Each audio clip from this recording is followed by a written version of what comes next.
But what is crucial for you, there are three things. Ideology. Why were we doing all of this? And why are we still doing all of this? It is because of the ideology, our ideology. What is our ideology? Ideology is like omusawo bwakebera omulwadde. When a doctor examines a patient and makes a diagnosis, and then after the diagnosis, he makes a prescription. Said omulwadde ono arwadde omusujja.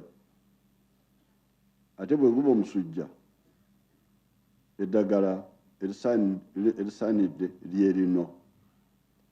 Now the NRM, which I had General Tumine telling you about, where we started in the 60s, we carried out a diagnosis of Africa. And they said, Africano, because you remember, there's a place called America now. You hear that people are Americans. But 600 years ago, there were other Americans, the real Americans. These are people with small eyes. They look like Chinese. They were called Red Indians. If you go there, they are no longer there. The few who are there are like a tourist site. They are in reserves. New people, Europeans, who came from Europe and took over that land are the ones we call Americans now.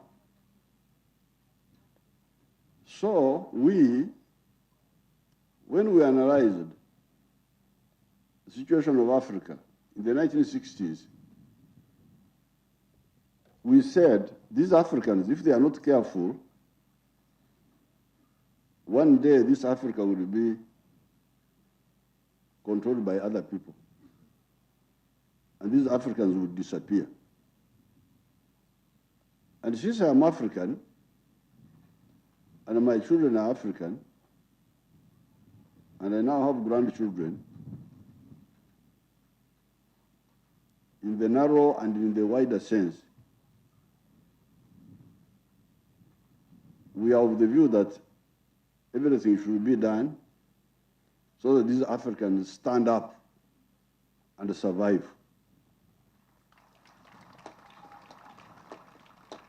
So that they are not like what happened to the Red Indians. By the way, here things had started. In the 1950s, when I was in the school system, we were talking of the White Highlands of Kenya. A part of Kenya was already being called White Highlands. You go and check in the, because we are always on the computers instead of thinking. It's a sin about the computer because my own computer is here. They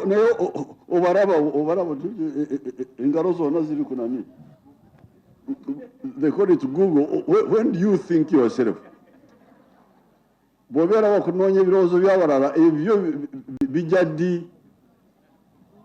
I have no time to waste with the computer because I'm thinking my own thinking.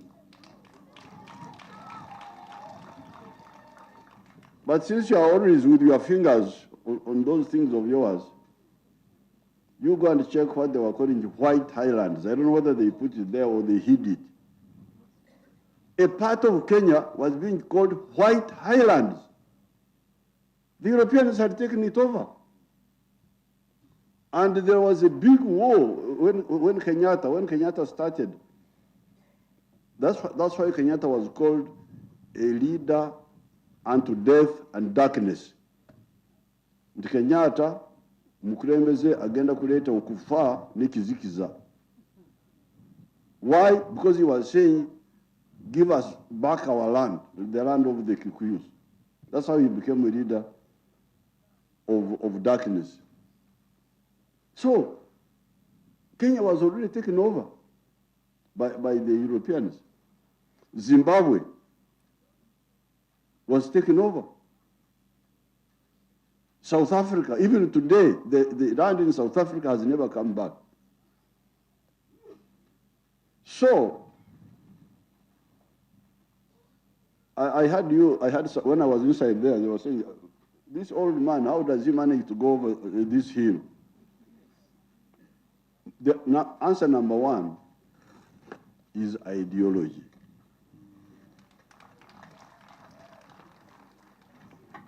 Ideology, because we diagnosed and said that these Africans, they are going to disappear if they don't change. And they can change. Why will they disappear? We have reasons, which we have written about. First of all, if you lag behind in science and technology, you cannot survive. Well, that's what happened. Africa was colonized because we lagged behind with the technology of gunpowder. That was the difference. All the other technologies were there. Invention of fire, we invented fire by ourselves. 1.5 million years ago. Invention of agriculture, we did it by ourselves. Invention of domestication of animals, we did it. Of animals, we did it. Invention of iron ore, of iron, we did it. But we lagged behind in gunpowder. And that's how the whole thing, that's how we suffered. The slave trade, the colonialism, marginalization, ebyo byonna byava ku kintu kimu, lagging behind in science and technology. But there are also other factors. Tribalism. People are thinking of tribes, smaller tribes. Let alone religion. But yet, how will you build a strong economy with a big market if you are thinking of tribes? Recently, I was in Busoga, and some of the Busoga found were saying, Abasogan said.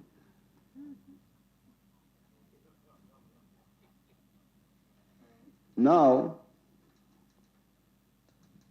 the NRM has woken up the Busoga bit. They are now producing a lot of sugar cane. And also a lot of sugar now. So the sugar is now too much. The internal market is not enough.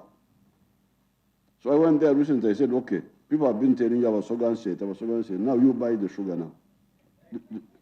Let the sugar buy the sugar. They said, no, please, you are ready for us to sell the sugar in Kenya. The sugar cane, ebikado, to return to Kenya. Oh, so you now know that you now know that Busoga is not enough. You now know that Uganda is not enough. you're now waking up to that. You need Kenya.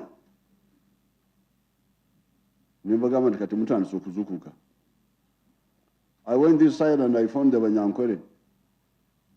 Some time ago, I brought Indians to help those Banyankwere because the Banyankwere were just asleep. What Tumina was telling you when I was in the tent. I started up in 1959 when I went to Barra High School. And I saw Barra Stock Farm. I went back and I told my father, I said, what you are doing here is not really enough. So eventually we woke up those Banyankwere. Now they have a lot of milk. Now when they started having a bit of milk, then they started, I'm at a gate.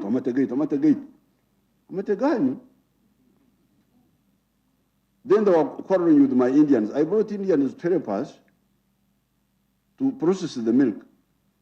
Then some small people, no, I'm at a gate. But where do you want to put the milk? Because if you produce the milk, the important thing is that somebody buys it from you. Because if nobody buys it, it will be useless to you. But at that time, they couldn't understand.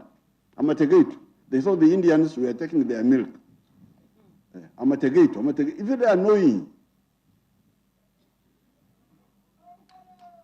So now the production of milk has gone up.